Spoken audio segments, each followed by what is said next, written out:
वार्षिक परीक्षा 2024-25 कक्षा 7वीं गणित का ये मॉडल आंसर आप लोगों के समक्ष प्रस्तुत है। पहला प्रश्न है वस्तुनिष्ठ प्रश्न है, इनमें से कौन सी परिमेय संख्या नहीं है? तो इसका सही उत्तर हो जाएगा ब 6/0। जिसका भी हर शून्य होता है वो परिमेय संख्या नहीं होता। समबाहु त्रिभुज के प्रत्येक कोण का मान क्या होगा? समबाहु त्रिभुज के प्रत्येक कोण का मान 60 अंश होगा।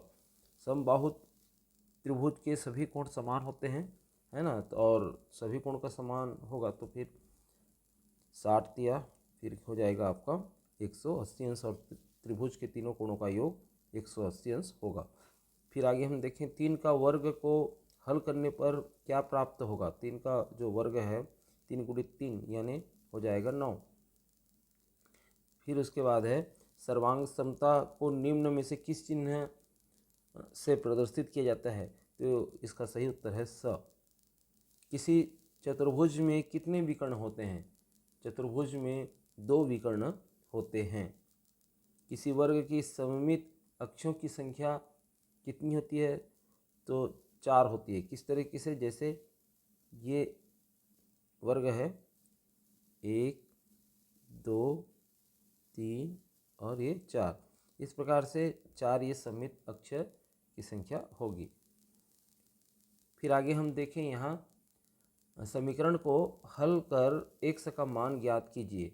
तो करना क्या है, एक तरफ x अज्ञात राशि वाली जो व्यंजक है उसको एक तरफ रख लेना है।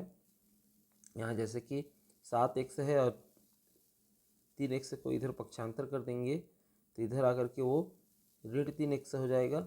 इधर है 31 और 15 को इधर पक्षांतर कर दिया जाएगा तो इधर -15, इधर आकर के -15 हो जाएगा। फिर नेक्स्ट स्टेप में 7x में 3x जब घटेगा तो 4x हो जाएगा, और 31 में जब 15 घटेगा तो हो जाएगा 16।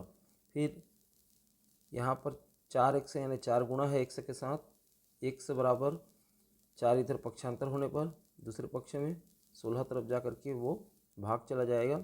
4 एकम 4, 4 चौक 16। इस तरीके से देखें हम x बराबर 4, ये उत्तर आ जाएगा। फिर नेक्स्ट क्वेश्चन है 4-6 का 1/5 को हल कीजिए। 4-6 का की जगह में हम क्या लिखते हैं? गुणा लिखते हैं और 1/5। नेक्स्ट स्टेप में क्या होगा? 4-6 मतलब 10 गुणा 1/5। ठीक है, कोष्टक का पहले हल करेंगे। फिर उसके बाद यहाँ पर 5 एकम 5, 5 दूनी 10, उत्तर आ जाएगा 2। तो ये 2 आंसर हो जाएगा। अगला प्रश्न है 5xy धन 3z में आपको जोड़ना है 8z धन 7xy को। तो यहाँ पर 7xy ये हो जाएगा। ठीक है, अब यहाँ पर क्या पूछना चाह रहा है? क्वेश्चन यही पूछना चाह रहा है। अब ये तो हमने इसको खड़ी रूप में लिख लिया, ये हो गया इस प्रकार से रूप, या तो आप सीधा यही कर सकते हैं कि 5xy धन 3z में 8z 7xy को जोड़ें। ठीक है, अब यहाँ पर जितने भी xy वाले व्यंजक हैं उनको आप जोड़ सकते हैं। तो 7 और 5 हो जाएगा, 7 5 12 xy, और 3z और 8z होकर के क्या हो जाएगा? 11z हो जाएगा। इस प्रकार से ये उत्तर आ गया। यहाँ पर भी वही है कि 3z को 11z के साथ 3z को 8z के साथ जोड़ेंगे तो 11z आ जाएगा, और 5xy को 7xy के साथ जोड़ेंगे तो 12xy आ जाएगा। दोनों तरीका वही है, बाकी आप एक ही तरीका को लिख सकते हैं, जैसा कि इसको आप लिख करके उत्तर ले आएंगे। फिर नेक्स्ट प्रश्न है कि ऋण 23/3 का दशमलव निरूपण कीजिए। तो दशमलव निरूपण जैसा कि हम करते हैं, ऋण 23 बटे 3 का, अब पहाड़ा पढ़ेंगे हम, 3 का पहाड़ा पढ़ते हैं, वैसे कटेगा तो नहीं लेकिन दशमलव में तो आएगा ही। 3 एकम 3 और 3 सत्ते 21, 3 सत्ते 21। अब 23 में 21 जाएगा तो बच जाएगा 2, दशमलव लगाएंगे तो 2 हो जाएगा 20। तो फिर पहाड़ा पढ़ेंगे हम, 3 छिक्का 18, 20 में 18 यदि घटेगा तो आ जाएगा फिर से 2, ठीक है।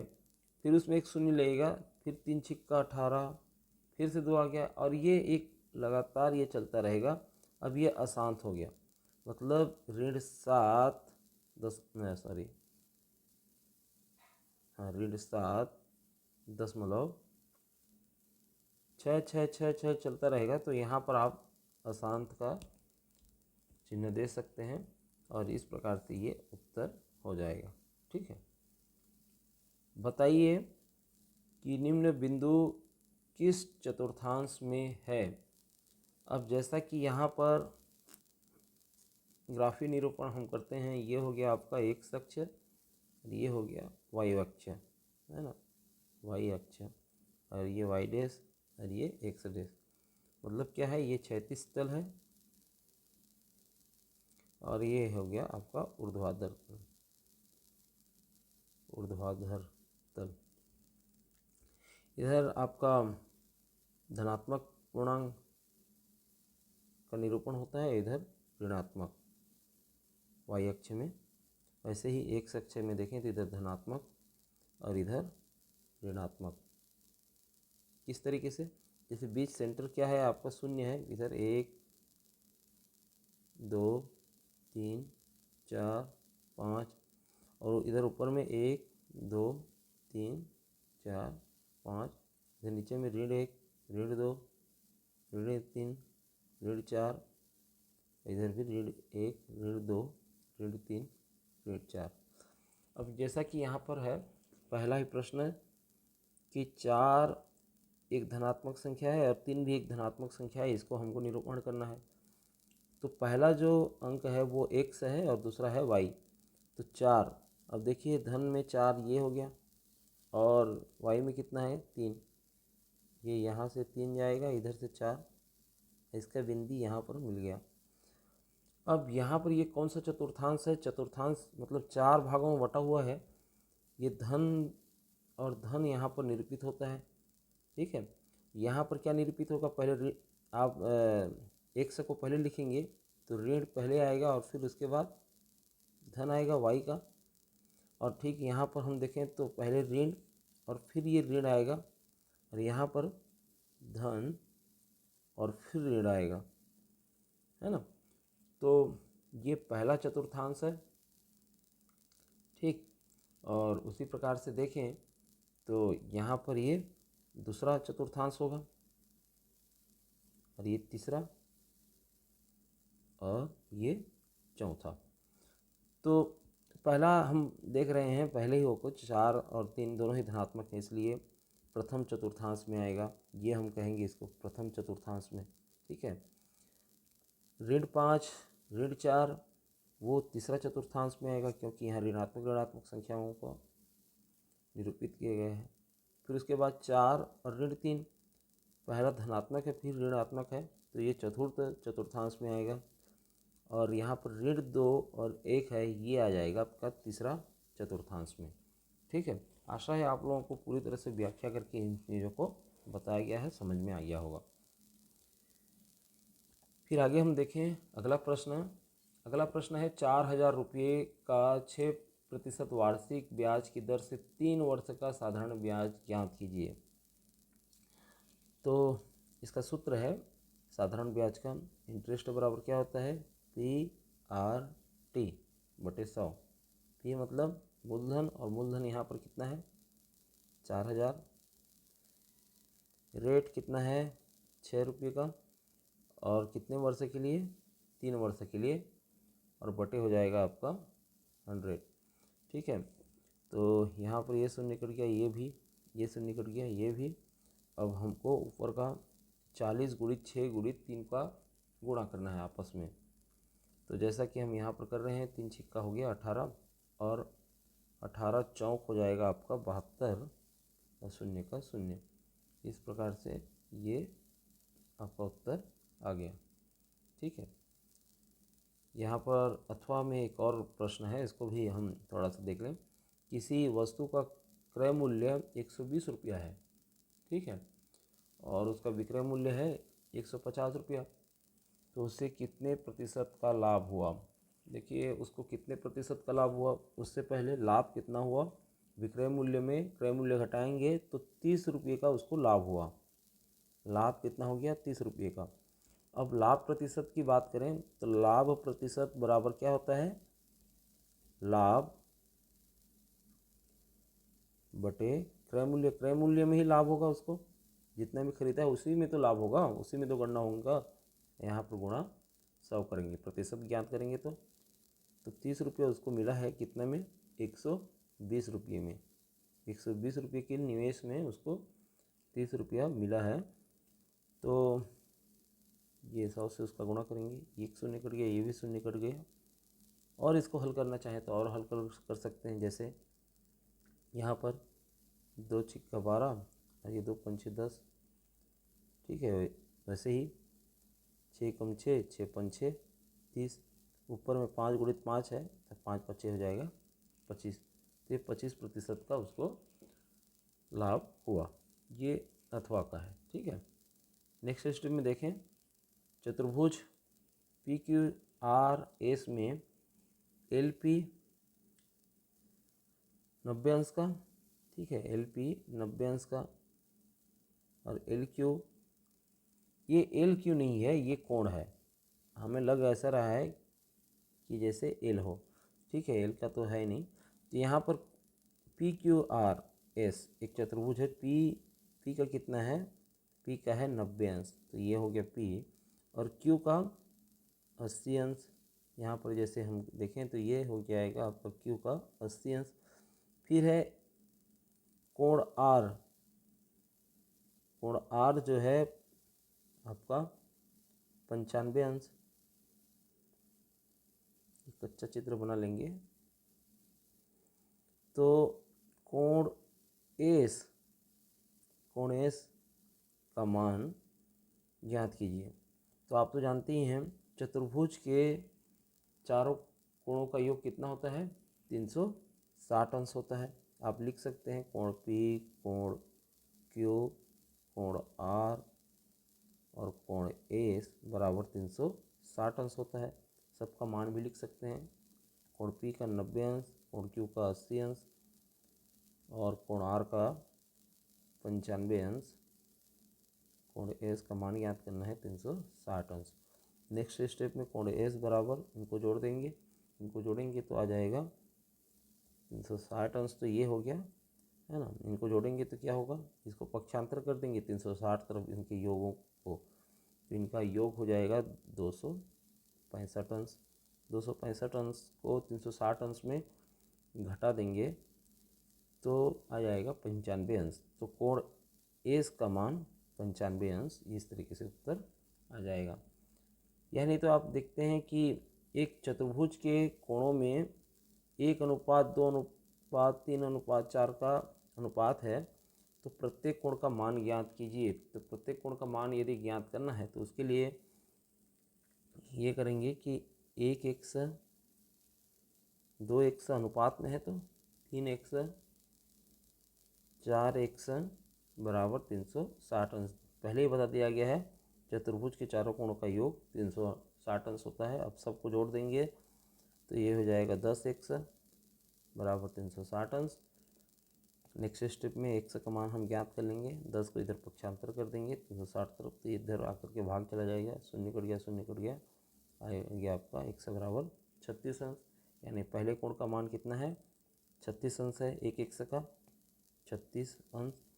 दूसरे कोण का 2x है तो 36 का गुणा करेंगे 2 के साथ, 2 गुणित 36 तो कितना आ जाएगा? ये हो जाएगा 72 अंश। ये दूसरे कोण का हो गया। तीसरे कोण का मान 3 गुणित 36 यानी 108 अंश।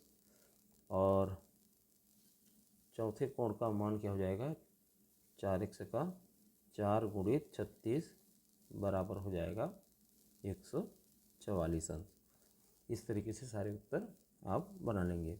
फिर नेक्स्ट क्वेश्चन है कि चतुर्भुज पी क्यू आर की रचना करना है। पी क्यू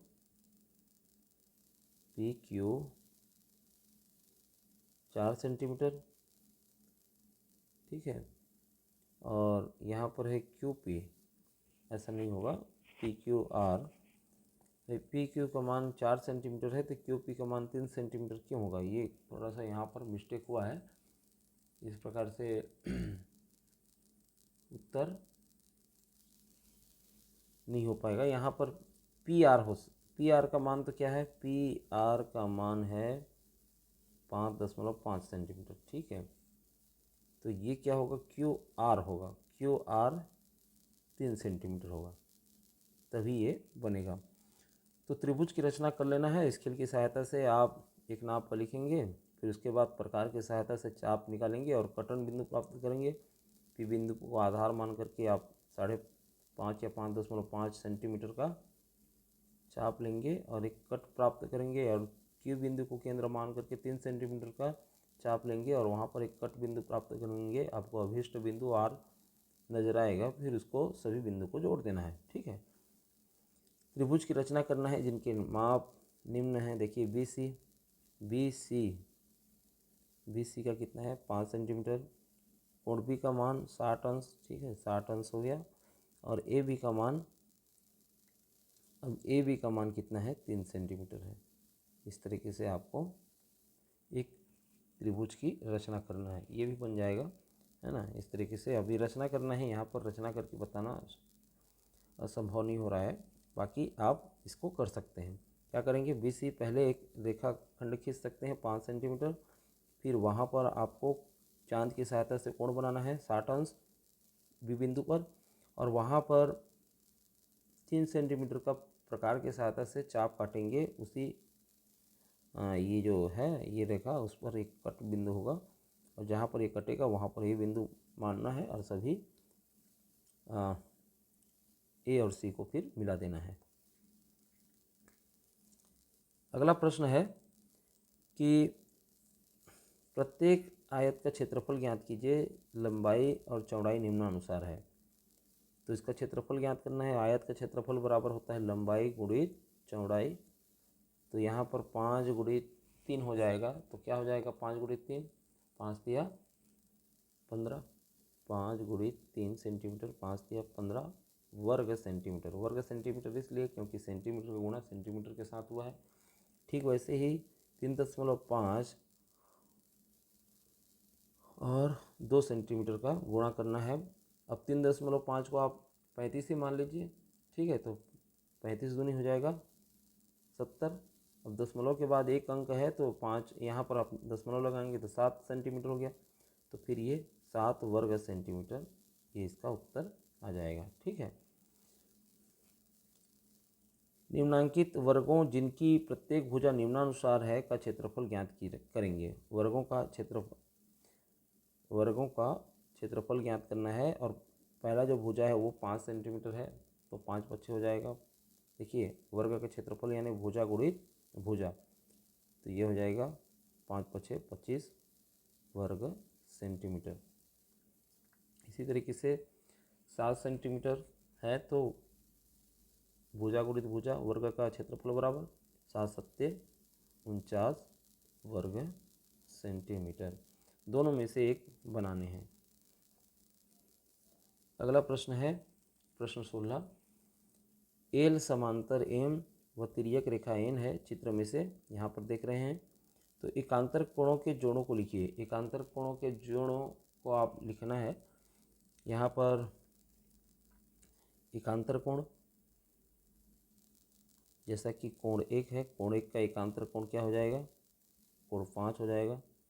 उसी प्रकार से कोण 4 का एकांतर कोण हो जाएगा कोण 8, है ना। और कोण 2 का एकांतर कोण हो जाएगा कोण 6, और इसी प्रकार से कोण 3 का एकांतर कोण हो जाएगा कोण 7। ये यहाँ पर आप कोण का देख रहे होंगे, ठीक है, ये हो गया एकांतर कोण का मान। बाह्य कोण का कोणों को लिखिए। तो बाह्य कोण यहाँ पर आप देख रहे हैं, बाह्य कोण को, बाह्य कोण में कोण 1 है, कोण 4 है, इसी प्रकार से कोण 7 है और कोण 6 है। अंतः कोण का मान देखिए, अंतः कोण, कोण 2 है, कोण 3 है, कोण 5 है और कोण 8 है। यहाँ पर अगला प्रश्न, त्रिभुज ए बी सी में, ठीक है, त्रिभुज ए बी सी में पी क्यू समानांतर है बी सी के, ठीक है। तो यहाँ पर कोण एक्स और वाई का मान ज्ञात करना है। उसके पहले आप ये जानते हैं कि त्रिभुज के अंतःकोणों का योग कितना होता है, 180 अंश होता है। यहाँ पर 60 है, यहाँ पर 50 है, तो यहाँ पर जरूर आएगा आपका 70 अंश का कोण। अब देखिए यहाँ पर 70 अंश यदि मिल गया तो आप एक समांतर है, तो यहाँ पर कोण एक्स बराबर कोण वाई होगा, ठीक है। और इस पूरे का कोण का मान कितना होगा, 180 अंश। तो यहाँ पर एक रेखिक युग्म है, रेखिक युग्म में, रेखिक युग्म का जो कोण होता है वो 180 अंश का होता है। तो यहाँ पर हम कोण एक्स धन 70 धन कोण वाई बराबर क्या मान लेंगे, 180 अंश। तो नेक्स्ट स्टेप में आप देख रहे हो कि कोण एक्स बराबर कोण वाई, तो यहाँ पर दो कोण एक्स हो जाएगा। दो कोण एक्स इसलिए क्योंकि एक तो ये कोण एक्स हो गया और कोण वाई को भी हमने एक्स माना है, तो ये 2 एक्स हो गया, फिर ये हो जाएगा 70 और फिर ये 180। फिर नेक्स्ट स्टेप में हम करेंगे क्या, 70 को इधर पक्षांतर कर देंगे, तो यहाँ पर ये 2 कोण एक्स और 70 को इधर पक्षांतर करने के बाद यहाँ पर 180 में ये 70 घट जाएगा, तो ये हो जाएगा 110 अंश। फिर नेक्स्ट स्टेप में हम करेंगे क्या, कोण एक्स का मान ज्ञात कर लेंगे। ये 2 इधर गुणा है, 110 तरफ जाकर के भाग चला जाएगा, फिर ये 2 1 2 2 110 का आधा करेंगे तो 55 हो जाएगा, ठीक है। तो ये 55 अंश मिल गया, यानी कोण एक्स का मान 55 अंश है, तो कोण वाई का मान भी 55 अंश हो जाएगा। ये इस तरीके से इसका उत्तर आप लोग कर लेंगे। फिर नेक्स्ट स्टेप में देखें, यहाँ पर नीचे दी गई सारणी में किसी कंपनी के 5 वर्षों की वार्षिक आय दी गई है, आंकड़ों को दंड आरेख से दर्शाइए। दंड आरेख से दर्शाना है और यहाँ पर करना ये है कि इस तरह से आरेख बना लेना है। 1996 का, ठीक है, 1996 का आपको आरेख बनाना है, 1997 का, 1998 का, 1999 का और 2000 का, ठीक है। अब यहाँ पर 10 20 कर सकते हैं या तो, और यहाँ पर 5 10 15 20 ये वर्ग अंतराल कर लेंगे, 25। यहाँ पर देख रहे हैं 1996 में, यहाँ लिख देंगे आप वार्षिक, ये हो गया इधर, तो ये वर्ष हो गया, इधर हो जाएगा वार्षिक आय 1 लाख रुपये में, 1 लाख रुपये में। 1996 में 10, तो यहाँ तक चला जाएगा 10, ये आपका दंड। फिर उसके बाद 1997 में ये चला जाएगा 20 तक चला जाएगा, 1998 में ये 15 तक चला जाएगा और 1999 में ये 12 तक चला जाएगा, 10 से कुछ ऊपर, और 2000 में आपका 22 तक चलाएगा, यानी 20 से कुछ ऊपर। ये दंड बन गया। अब यहाँ पर आप लिख सकते हैं 1996, 1997, 1998, 99 और ये 2000। इस तरीके से ये दंड बना करके आंकड़ों का दंड आरेख दर्शा सकते हैं। यहाँ पर बंटन का माध्यिका ज्ञात कीजिए, अथवा है माध्यिका ज्ञात करने के लिए करते क्या है, सभी को व्यवस्थित क्रम में पहले लिखा जाता है। तो व्यवस्थित क्रम में हम यदि लिखें तो क्या हो जाएगा, 4, 5, 6, 8, 9 और 12। अब यहाँ पर देख रहे हैं कि आंकड़ों की संख्या सम है, तो आंकड़ों की संख्या सम है, इसलिए माध्यिका क्या हो जाएगा, माध्यिका हो जाएगा आपका जो बीच के दो आंकड़े हैं 6 और 8 दोनों को जोड़ा जाएगा और 2 से फिर भाग दे दिया जाएगा। ठीक है, तो यहाँ पर 6 और 8 को जोड़ेंगे तो हो जाएगा 14, 14/2 या 2 सत्य हो जाएगा 14, तो 7 उत्तर आ गया। तो ये 7 क्या हो जाएगा, माध्यिका हो जाएगा। ठीक है, तो ये हो गया आप लोगों का मॉडल आंसर। कैसे लगा आप लोगों को मॉडल आंसर, ज़रूर आप हमें कमेंट लिख करके भेजिए। बहुत बहुत धन्यवाद शुरू से आखिर तक वीडियो देखने के लिए। नमस्कार।